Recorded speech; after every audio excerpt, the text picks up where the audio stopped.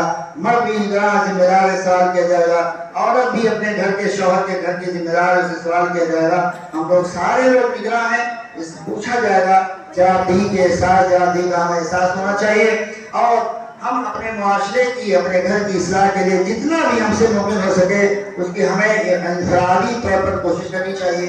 اللہ رب العالمین سے دعا ہے کہ اللہ تعالیٰ ہمیں اچھی باتوں کو قبول کرنے اور اپنی اصلاح کرنے، اپنے گھر کی اصلاح کرنے، اور اس کی وجہ سے اپنی اور اپنے گھر کے ساتھ ساتھ پاس پڑوس کی اصلاح کرنے کی توفیق عطا فرمائے، اور معاشرے میں جو فسادات ہیں، منکرات ہیں، برائیاں ہیں، ان تمام فسادات سے خود کو بچانے، خود کی حفاظت کرنے اور اپنے بھائی برادران کو بچانے اور اس سے بچنے کی تلقین کرنے، اور اسی طرح سے تمام لوگوں کو اس سے ہوشیار رہنے کی ہدایت کرنے کے اللہ تعالیٰ ہمیں توفیق عطا فرمائے۔ آمین۔ تقبل رب العالمین۔ اقول قولی ھذا واستغفر لي ولكم ولسائر المسلمين فاستغفروه انه هو الغفور الرحيم۔ السلام علیکم ورحمۃ اللہ وبرکاتہ۔